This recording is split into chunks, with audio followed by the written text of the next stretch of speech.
পদত্যাগ করুন, সব সমস্যার সমাধান হবে, প্রধানমন্ত্রীকে সালাম। এদিকে সরকার কয়েকজনকে মিলিয়নিয়ার বিলিয়নিয়ার বানিয়েছে, বললেন নজরুল ইসলাম খান। জানাবো দুঃশাসনের আঘাতে আইনের শাসন আত্মবলি দিয়েছে, বললেন রিজভী। এদিকে মানুষ বলে আমি শিক্ষা মন্ত্রণালয়ে না থাকায় দেশে লেখাপড়া হচ্ছে না, বললেন নুরুল ইসলাম নাহিদ। জানাবো এশিয়া ফাউন্ডেশন ও ব্র্যাকেট জরিপ অর্থনীতির রাজনীতি নিয়ে মানুষের হতাশা বেড়েছে। এবং সর্বশেষ জানাবো এমপি আনার হত্যা, ঝিনাইদহ আওয়ামী লীগে আরো নেতা নজরদারিতে, বললেন হারুন। শুনছিলেন সংবাদ শিরোনাম, এবারে বিস্তারিত। পদত্যাগ করুন, সব সমস্যার সমাধান হবে, প্রধানমন্ত্রীকে সালাম।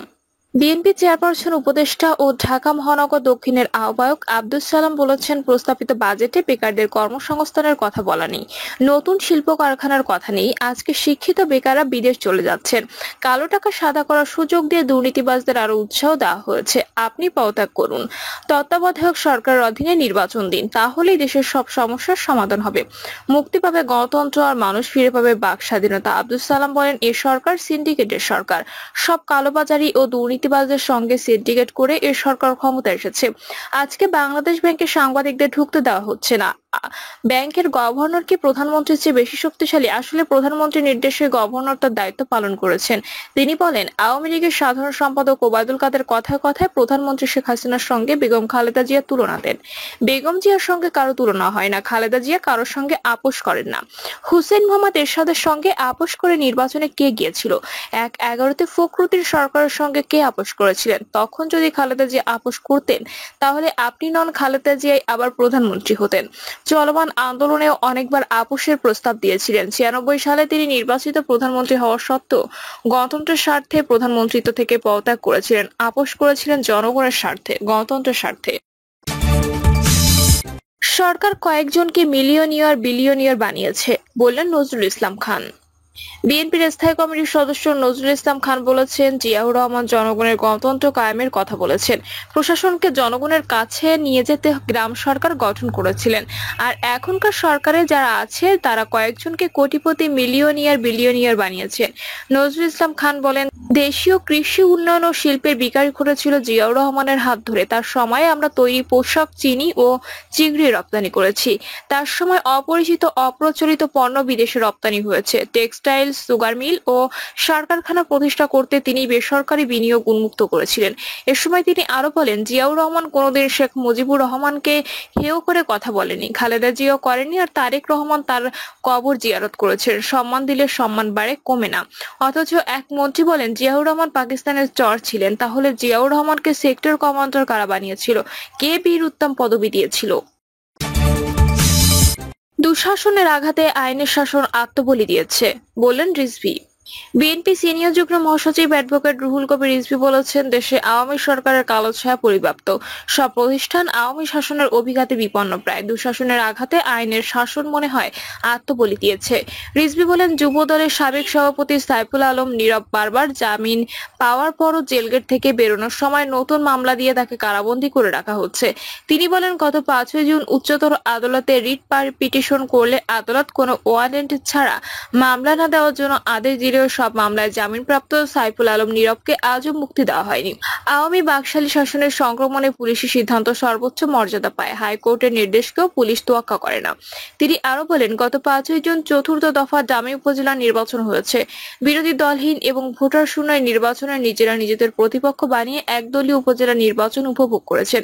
উপজেলায় লুট ও আধিপত্য বিস্তারের জন্য চেয়ারম্যান, ভাইস চেয়ারম্যান পদ বাগিয়ে নিতে রক্তস্রোত বইয়ে দেওয়া হয়েছে বিভিন্ন উপজেলায়। বিএনপির মুখপাত্র বলেন, আওয়ামী লীগ সংখ্যালঘু সহ গরিব মানুষদের বাড়িঘর, সহায় সম্পদ এবং টাকা লুটকারী পুলিশের কিছু কর্মকর্তাদের উপর নির্ভরশীল। তাই ভোটার শূন্য জাতীয় ও স্থানীয় সরকার নির্বাচন অনুষ্ঠিত করতে ডামির সরকার ও তাদের গৃহপালিত নির্বাচন কমিশন মোটেও লজ্জিত নয়। তিনি বলেন, দেশের অর্থনীতির এখন টালমাটাল অবস্থা। প্রতিদিন দেশের অর্থনীতি ধসের কথাই গণমাধ্যমে প্রকাশ পাচ্ছে। পুঁজিবাজারকারী হুন্ডিওয়ালা বিপুল অঙ্কের ব্যাংক ঋণ নিয়ে বছরের পর বছর ফেরত না দিয়ে বিদেশে পাচার করে ইচ্ছাকৃত ঋণখেলাপি হওয়া, ডলারের তুলনায় টাকার মূল্য কমে যাওয়া, তীব্র ডলার সংকট, প্রবাসী আয় কমে যাওয়া, রেমিটেন্স কমে যাওয়া, অস্বাভাবিক সার্বিক মুদ্রাস্ফীতি ও খাদ্যপণ্যের মূল্যস্ফীতি সহ সীমিত নিম্ন আয়ের মানুষদের গভীর সংকটে ফেলেছে। মানুষ বলে আমি শিক্ষা মন্ত্রণালয়ে না থাকায় দেশে লেখাপড়া হচ্ছে না, বললেন নুরুল ইসলাম নাহিদ। আওয়ামী লীগ সরকার 2 মেয়াদে মন্ত্রিসভার শিক্ষামন্ত্রীর দায়িত্ব পালন করেছেন নুরুল ইসলাম নাহিদ। সে সময় তাকে নিয়ে সমালোচনা যেমন ছিল তেমনই ছিল ভালো কাজের জন্য প্রশংসাও করেছিলেন। একাদশ জাতীয় সংসদ নির্বাচনের পর হারান মন্ত্রিত্ব, তবে রাস্তায় বের হলে এখনো তাকে মানুষ চিনে ফেলে বলে জানিয়েছেন তিনি। নুরুল ইসলাম নাহিদ বলেন, দেশের বেসামরিক মানুষ এখনো রাস্তায় বের হলে আমাকে চিনে ফেলে। পথে ঘাটে তারা এগিয়ে এসে কথা বলে। এই তো পরশু ফার্মগেটের দিক দিয়ে ফুটপাতে হাঁটছিলাম, এক তরকারি বিক্রেতা এগিয়ে এসে বলেন, স্যার আপনি শিক্ষা মন্ত্রণালয় কেন ছাড়লেন? আপনি মন্ত্রণালয় ছাড়াই দেশে পড়ালেখা হচ্ছে না, আমাদের সন্তানরা ভালো পড়াশোনা করতে পারছে না। তিনি বলেন, অনেকেই আমাকে এটা বলেন, ব্যাপারটা যেন এমন যে আমি ইচ্ছে করে মন্ত্রণালয় ছাড়ছি, আবার চাইলেও আসতে পারবো। এটা আসলে মানুষের আকাঙ্ক্ষা। তাদের মনে হয় যে আমি মন্ত্রণালয় ছেড়ে দিয়ে শিক্ষার ক্ষতি করেছি। আসলে আমি ক্ষতি করেছি বা অন্য যিনি দায়িত্ব পালন করছেন তিনি ক্ষতি করেছেন, ব্যাপারটা এমন না।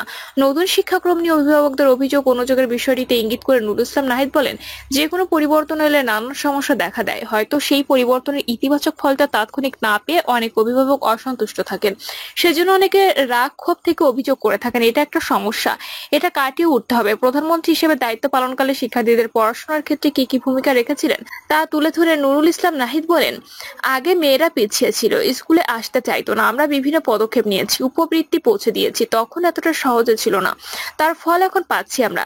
এসএসসি পর্যন্ত এখন আমাদের দেশে মেয়েরা বেশি লেখাপড়া করছে, বেশি ভালো ফলাফল করছে।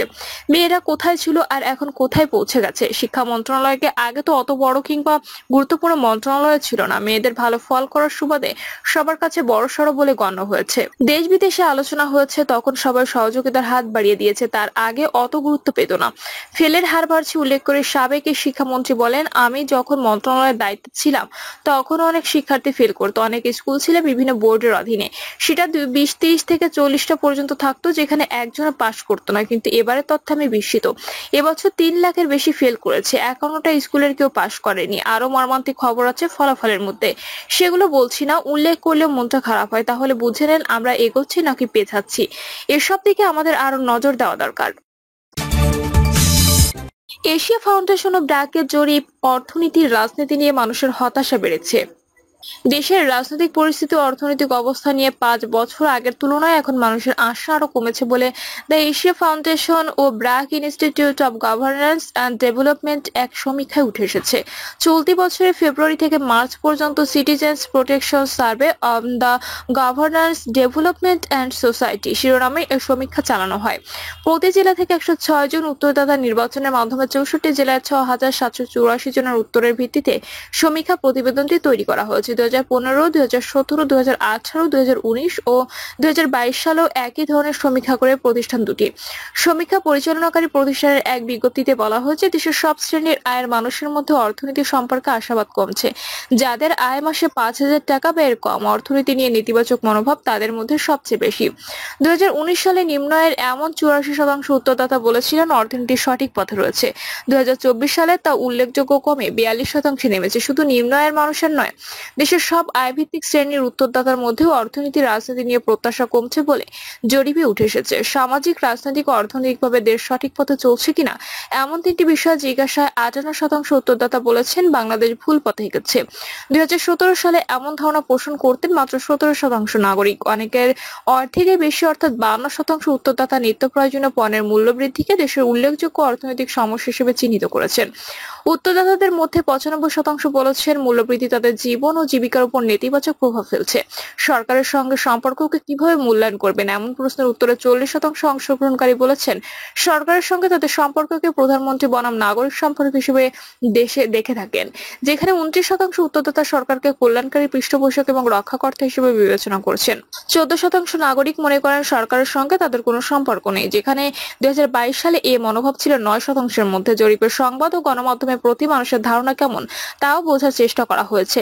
তাতে উঠে এসেছে মূলধারার গণমাধ্যমের চেয়ে মানুষ ফেসবুক, ইউটিউবের মতো ইন্টারনেট ভিত্তিক প্ল্যাটফর্মকে খবরের উৎস হিসেবে বেছে নিচ্ছে। এমপি আনার হত্যা, ঝিনাইদহ আওয়ামী লীগের আরো নেতা নজরদারিতে, বললেন হারুন।